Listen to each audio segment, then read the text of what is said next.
Good day everyone, this is Jermar TV for another video, and for today ay pag-usapan naman natin about drawing polygons with given side and angle measures. So without further ado, let's get started.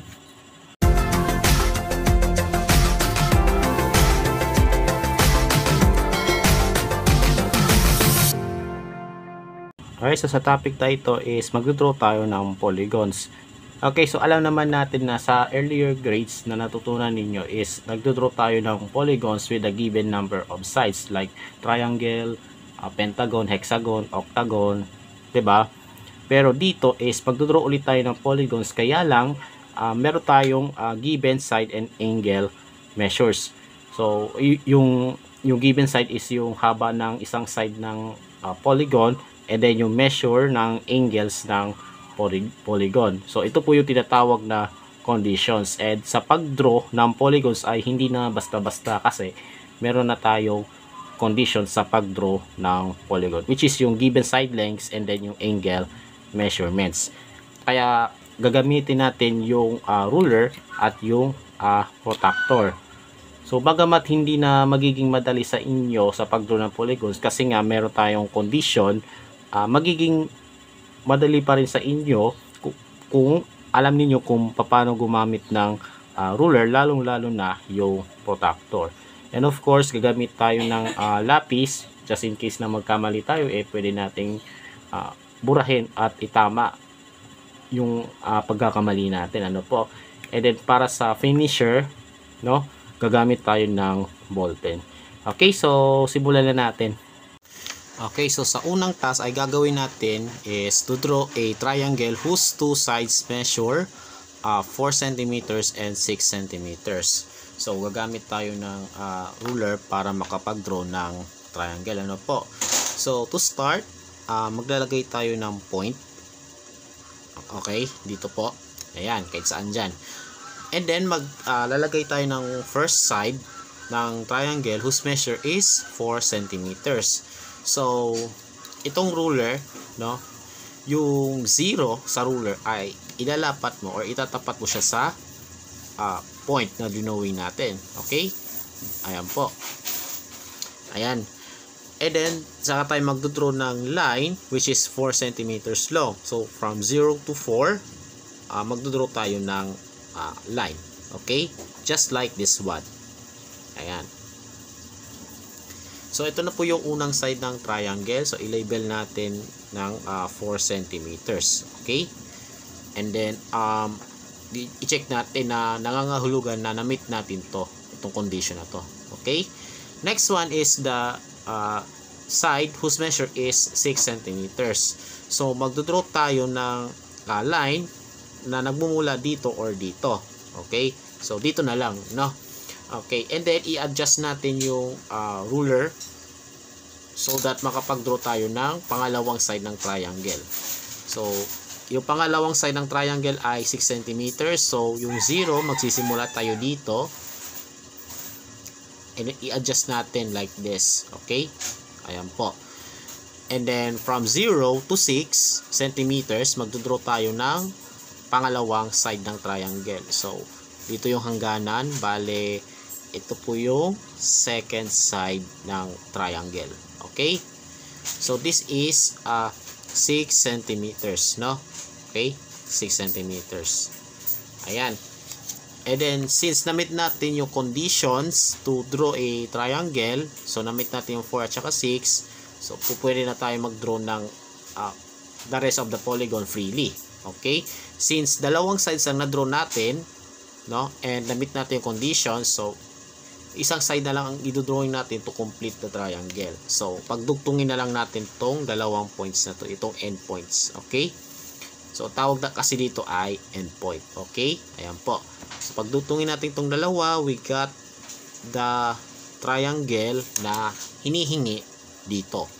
Okay? So, ito na po yung triangle. Bale, ito ay 4 cm at ito naman ay 6 cm. Okay? So, ganyan po ang pag-draw ng triangle with the given conditions. Okay, so next task tayo. Next, number 2, draw a triangle with two angles measuring 60 degrees and 70 degrees. So this time, ang conditions naman para sa pag-draw ng triangle ay yung measurements ng dalawang angles, 60 degrees and 70 degrees. So that's why gagamit naman tayo ng protractor. Okay? And since wala namang binigay yung specific length ng side, pwede tayo mag-draw ng side na kahit anong gusto nating length. So gagamit muna tayo ng ruler para sa first side ng triangle. So any length na gusto natin, pwede naman as long as kakasya sa drawing area mo. Okay? So, yung para sa first side, mag-draw tayo like this. Okay? Wala namang binigay na specific length, no? So, we can draw the side any length we want. Okay? And then, saka na tayo gagamit ng protractor. Sandali lang. No? Sandali lang. Okay, so gagamit tayo ng protractor to draw the first angle of the triangle. So unahin natin si 60 degrees. So ito yung dulo ng side ng triangle, which is ang tawag dito ay end point. Okay? Tapos ganito, yung center ng protractor, 'di ba? Ito yung center ng protractor. Ilapat mo siya dito. Okay? Tapos yung itong line na to sa protractor, yung pinakadulo niyan, ilapat mo siya sa side ng triangle. Katulad nito. Okay? Ayan po. So, kumbaga, ito yung pinakadulo, yung end point ng line. Tapos, ito yung, yung line na drawing natin. Nakalapat na siya dito. Okay? And since dito siya nakalapat sa right side ng protractor, magsisimula tayo sa 0. Okay? So, dito tayo magsisimula. Hindi pwede to. No? Sa block tayo magsisimula. Ito. Okay? And then, markahan natin yung angle na 60 degrees. So, from 0, babasahin natin hanggang sa 60. And then, saka natin imarka. Okay? So, ito yung marka ng 60 degrees. Okay? So, ayan na siya. And then, saka muna pagduktungin gamit ang ruler. So, again, wala naman sinabi kung gaano kahaba. So, i-draw na lang natin yung yung second side anyway. Okay? So, ito po ay yung tinatawag na 60 degree angle. So, i-label natin 60 degrees. Okay? Ayan po. So, ito yung 60 degree angle. And then, para naman sa second angle, so, i-check na natin 60 degrees na nangangahulugan na na-meet natin to. So, yung 70 degrees na lang. Ano po? So, for 70 degrees, so, yung center ng protractor, ilapat naman natin sa kabilang dulo. Okay? Like this. And then, itong dulo is ilapat natin sa unang side na drawing natin. Like this. Okay? Siguro doon yung nakalapat na maigi ha. Okay? Lalo na yung, yung center ng protractor. Nakalapat siya sa end point. Okay? So, 70 degrees since sa kaliwa natin nilapat yung protractor, nasa kaliwa yung side, saan siya nakalapat. So, magsisimula tayo sa 0, yung nakapula. Okay? Hindi pwede to. So, nakapula. So, kung saan mo siya nilapat, sa 0 ka magsisimula. Okay? And then, 70 degrees, para mamarkahan natin. So, from 0, basahin mo from 0 hanggang 70. Okay? So, dito dapat yan. Okay? Ayan po. So, ito po yung 70 degree mark. And then, saka natin i-draw, pagdugtungin, yung dalawang points para makabuo ng second side ng triangle. Third side ng triangle. Okay? Ayan po. It should be like this one. So, make sure na magkasalubo yung dalawang sides para makabuo tayo ng triangle. So, i-extend natin. Ano po? So, i-extend natin siya. And then this one. Okay? Ayan. So, ito po yung 70 degrees angle. So, na-meet na natin yung conditions in drawing a triangle. So, ito na po yung triangle na hinihingi. Okay? So, it's up to you na lang kung ititrace nyo pa ng ballpen para maging mas malinaw yung gawa ninyo. Okay? Pero dito naman is medyo okay na rin as long as kita naman and nababasa naman ng maayos yung magche-check, which is yung teacher ninyo. Okay? So, ayan po. Next task tayo. Okay, so bago tayo mag-proceed sa susunod na task is subscribe muna kayo sa YouTube channel para sa iba pang videos na i-upload ko, lalo na yung grade 7 topics under Matatag Curriculum. Alright, so number 3, we have this one. Draw a square whose side is 5 cm. So, dapat alam natin yung properties na meron sa square. So, sa square, dapat lahat ng sides, yung 4 sides nun ay equal. So, ibig sabihin, lahat ng sides ay may tigpa 5 cm. Okay? And then, yung angles ng square ay lahat right angles. So, ibig sabihin, ang sukat nun ay 90 degrees kapag gagamitan natin ng protractor. Okay? So, first, maglagay muna tayo ng point para makapagsimula tayo. And then, magdodraw tayo ng first side ng square whose measure is 5 cm. Okay? So, dito, yung 0 dapat nakalapat siya dito. No? So, magdodraw tayo mula dito hanggang sa 5. Okay? So, dapat dito siya magtatapos. Okay? So, magdodraw tayo like this. Ayan. So, this is a 5 centimeters, no? Line. Okay? Next, para naman sa susunod na sides ng square na i-drawing natin, so, gagamit muna tayo ng protractor. Since sa square, dapat lahat ng angles nun ay right angles, whose measure is 90 degrees. So, ang gagawin natin, so, ganun ulit ang gagawin sa protractor. So, ilalapat natin yung center dito sa endpoint ng line. Okay? And then, itong line na to, ito, is nakalapat siya sa unang side na ginawa natin. Okay? Ayan po. So, make sure na nakalapat siya ng maayos. And then, since sa right side natin nilapat yung protractor, no? Magsisimula tayo sa 0 na naka-block. And then, babasahin mo siya from 0 hanggang 90. So, 0 hanggang 90. So, mamarkahan natin yung 90 degrees na angle. Okay? Ayan po. So, ito po yung marka ng 90 degrees. So, ito po siya. Okay?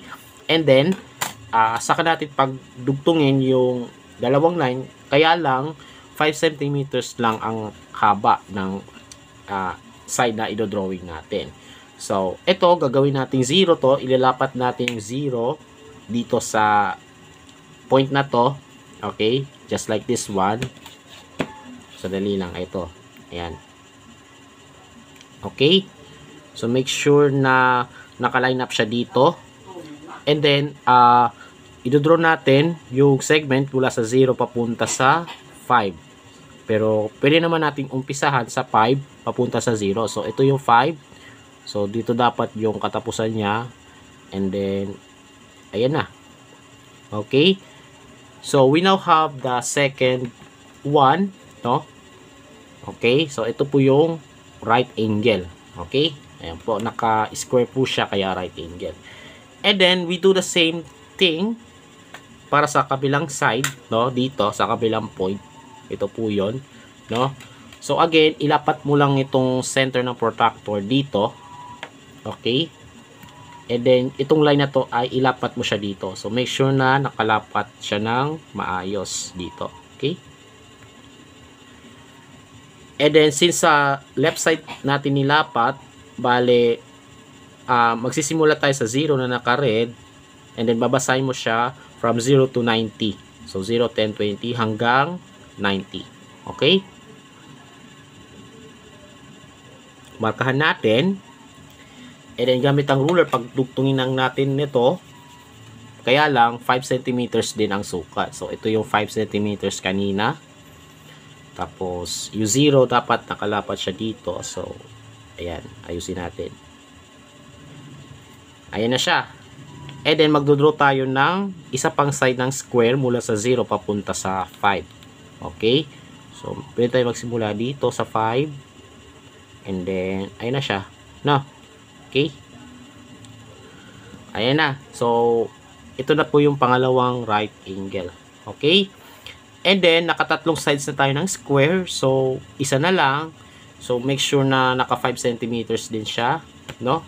para ma-draw natin yung square. So ito na nga, no? Makikita natin na ito ay nakatapat sa 0 at ito naman ay nakatapat sa 5. So itong segment na to ay 5 centimeters as well. So nakadraw tayo ng square. Okay, so this is 5 centimeters and 5 centimeters. And then sigurado na itong dalawa ay right angle. Okay, so that's it. Ito na po yung square whose measure of one side is 5 centimeters. Okay, so ito po yung square na hinihingi dito. Alright.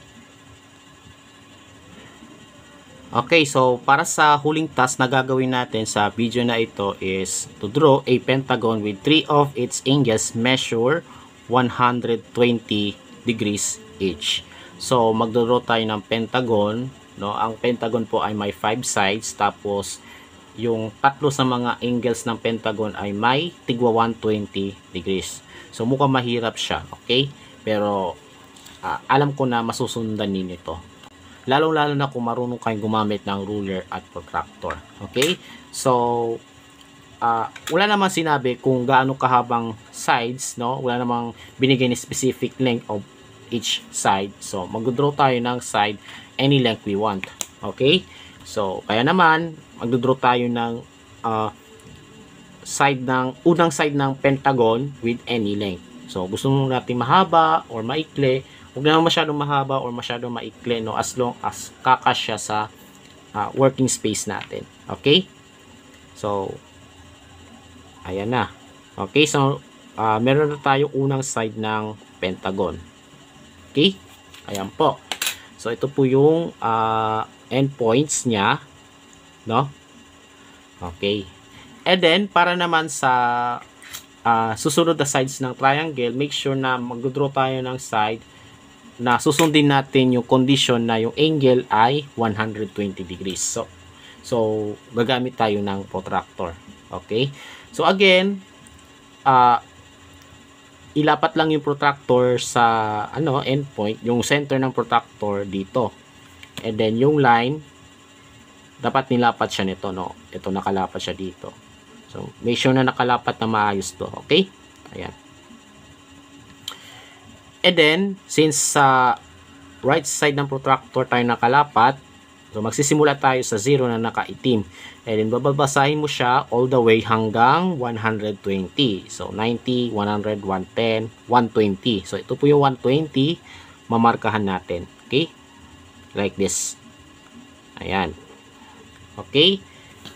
And then, meron na tayo 2 points. So, it's time na i-draw natin yung pangalawang side ng pentagon. Okay? Ayan. So, sabi dito, any length, kahit di naman makarating dito, so, pwede mo siyang i-adjust yung yung length ng side na i-drawing natin. So, let's say hanggang dito lang. Okay? Ito. As long as yung measure ng angle na ito ay 120 degrees. Okay? So, this is the first 120 degree angle. Okay?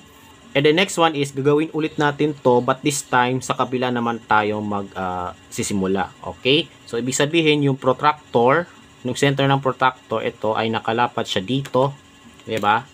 And of course, itong line na to ay nakalapat siya dito. Okay, sa unang side na drawing natin, kagaya nito. Okay?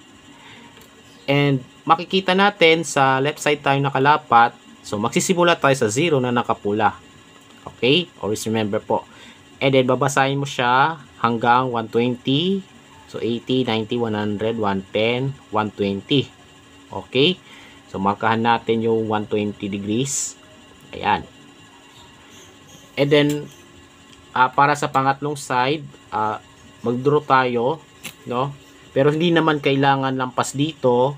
Nasa sayo naman kung gaano kahabang side ang gusto mo. Gusto mo lampas dito, pwede naman yon. Kung gusto mo sakto dito, or pwede naman bitin, 'di ba? As long as magsisimula ka rito, okay? Nakalapat yung dalawa sa ruler. So let's say dito na lang, okay?